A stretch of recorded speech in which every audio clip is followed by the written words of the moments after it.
Hello दोस्तों, गृहिणी मधुपरी channel में आप सभी का एक बार फिर से बहुत बहुत स्वागत है। मैं प्रियंका पांडे आज के अपने इस वीडियो में आपके लिए लेकर आई हूँ बहुत ही विशेष।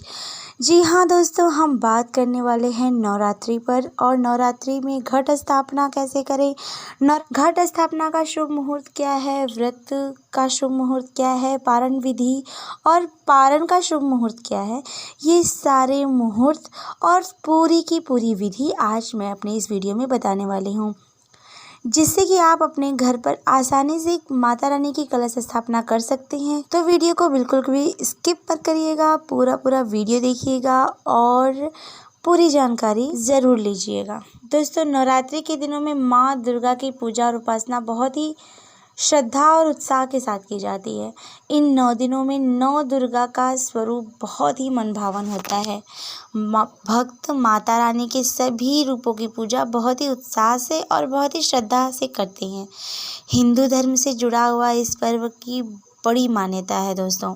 इसमें माता रानी के 9 के 9 स्वरूपों की पूजा बहुत ही श्रद्धा से की जाती है। कई भक्त पूरे 9 दिनों तक व्रत रखते हैं। जी हाँ, नवरात्रि का मतलब ही है 9 दिन और 9 रात्रि से मिला हुआ माता रानी की उपासना। वहीं दोस्तों, कई भक्त 9 दिनों का न रखकर शुरू और अंतिम के दिन व्रत रखकर माता रानी की उपासना करते हैं।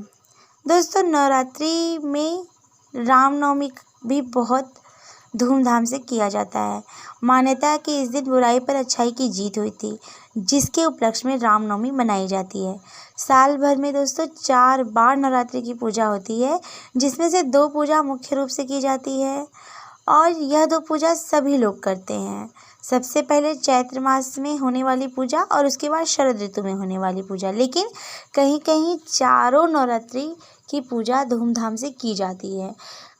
तो चलिए दोस्तों, सबसे पहले हम आपको बता देते हैं कि शुभ मुहूर्त क्या है। इस बार शुभ मुहूर्त 13 अप्रैल को दिन मंगलवार से शुरू हो रहा है और इस बार माता रानी अश्व यानी घोड़े पर सवार होकर आ रही हैं।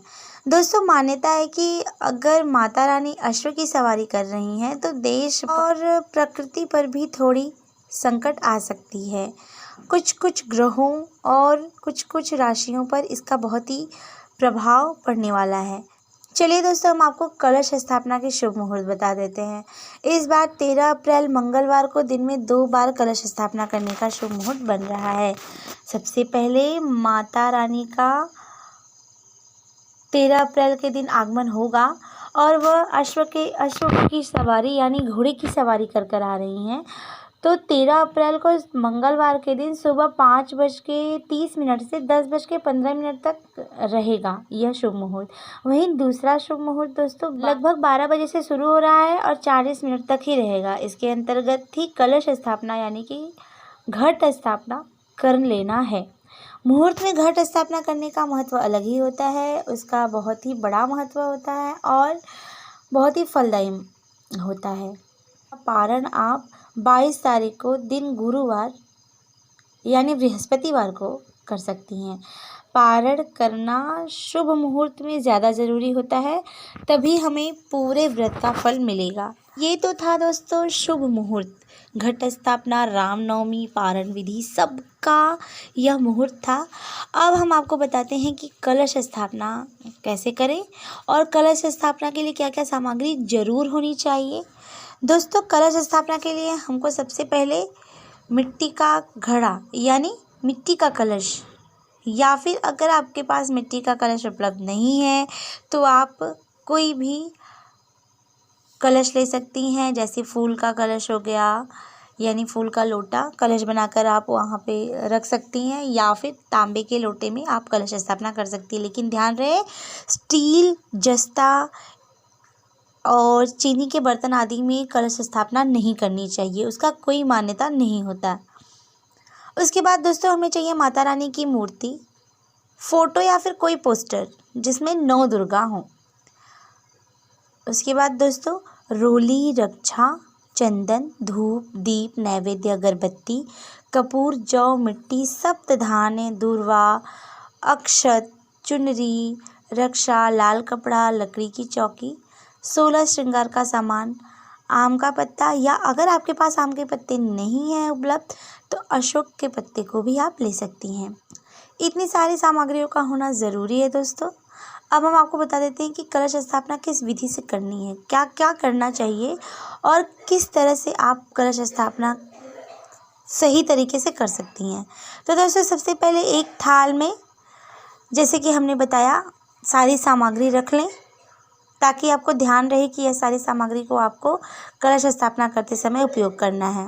इन सामग्रियों के अलावा आप एक साफ स्वच्छ कपड़ा भी रख सकते हैं, क्योंकि यह मैं इसलिए बोल रही हूँ कि साफ और स्वच्छ कपड़ा आप जो ले रही हैं उससे आप अपने हाथ कलश स्थापना करते समय जो हाथ से अपने कलश में डालेंगी तो उसको पोंछने के लिए आप रख सकती हैं, क्योंकि बार बार आप वहाँ धो नहीं सकते हैं। तो इसलिए मैं कपड़ा इसमें ऐड कर रही हूँ। कि चौकी है उसको आप ले लीजिए, या तो अच्छी तरह से धो लीजिए या फिर गंगा जल छिड़क कर कपड़े से उसको पोंछ लीजिए। उसके बाद लाल कपड़ा चौकी पर बिछा दीजिए। अब माता रानी की फ़ोटो, मूर्ति या पोस्टर के ऊपर गंगा जल से स्नान कराकर अच्छे से साफ सुथरे कपड़े से पोंछकर उन्हें उस चौकी पर स्थापित कर लीजिए। उसके बाद मिट्टी का कलश लेकर, या फिर आपके पास अगर फूल या तांबे का कलश है तो उसे अपने हाथ में लेकर उस पर चंदन की या फिर रोली की सहायता से स्वास्तिक बना लीजिए। कलश के गर्दन पर कलावा यानी रक्षा 5 बार घुमाकर बांध दीजिए। उसके बाद दोस्तों लकड़ी की चौकी पर आप चावल रोली की सहायता से अष्टकमल बना लीजिए। उसके ऊपर लाल रोली से स्वास्तिक बना दीजिए और उसके ऊपर कलश स्थापना आप कर सकती हैं। या फिर अगर अष्टकमल नहीं बना रही हैं तो मिट्टी ले लीजिए और उसमें जौ बो दीजिए, उस पर भी कलश स्थापना आप कर सकती हैं। उसके बाद जब आप एक बार कलश को स्थापित कर दे रही हैं तो फिर आपको उस कलश को उठाना नहीं है या फिर एक उस स्थान से दूसरे स्थान पर नहीं रखना है। उस कलश को वहीं पर स्थापित कर दीजिए। माता रानी का नाम लेकर के कलश में जल डालें। ध्यान रहे जल की धार न टूटने पाए। किसी एक बर्तन से एक बार में ही कलश को भर दीजिए। दूर्वा, रोली, अशोक या आम के पत्तों को डाल दीजिए। कुश और अक्षत माता रानी का नाम लेते हुए उसमें छोड़ दीजिए। उसके बाद सिक्का यानी दक्षिणा, कोई भी दक्षिणा आप डाल सकती हैं। ध्यान रहे माता रानी का स्थान जितना शुद्ध स्वच्छ हो उतना ही ज़्यादा अच्छा होता है। इस तरह से दोस्तों कलश में सारी सामग्री डालने के बाद आप नारियल ले लीजिए जो कि हमने पहले से रखा हुआ है। नारियल में चुनरी लपेट दीजिए अच्छी तरह से और उसके ऊपर कलावा यानी रक्षा बांध दीजिए। अच्छी तरह से नारियल में चुन्नी लगाकर कलावा बांधने के बाद उसको कलश पर स्थापित कर दीजिए। माता रानी से संपूर्ण विधि में होने वाली छोटी व बड़ी गलतियों की क्षमा याचना जरूर कर लीजिए। इससे माता रानी छोटी बड़ी गलतियों को जरूर माफ़ कर देती हैं। उसके बाद दोस्तों माता का जो मूर्ति है या फ़ोटो है उसके ऊपर माता रानी का 16 श्रृंगार कर दीजिए। जो भी है 16 श्रृंगार में चूड़ी, बिंदी, सिंदूर और जो सारी सामग्री है आप या तो उनके सामने रख दीजिए। अगर मूर्ति है तो आप कुछ सामग्री उनको लगा दीजिए, पहना दीजिए और कुछ सामग्री को उनको चढ़ा दीजिए। नवरात्रि में दोस्तों माता रानी का कथा पढ़ें, माता रानी की आरती करें, दुर्गा चालीसा और विंध्याचल चालीसा ये ज़रूर पढ़ें।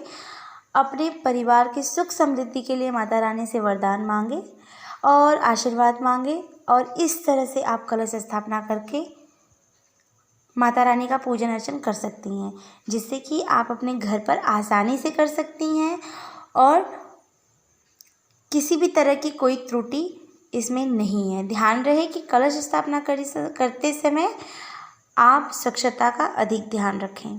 तो दोस्तों इस तरह से आप कलश स्थापना अपने घर पर अपने हाथ से खुद कर सकती हैं। अगर आपको हमारा वीडियो दोस्तों अच्छा लगा तो प्लीज़ हमारे वीडियो को लाइक शेयर करना मत भूलिए ताकि और लोगों को ये जानकारी मिल सके।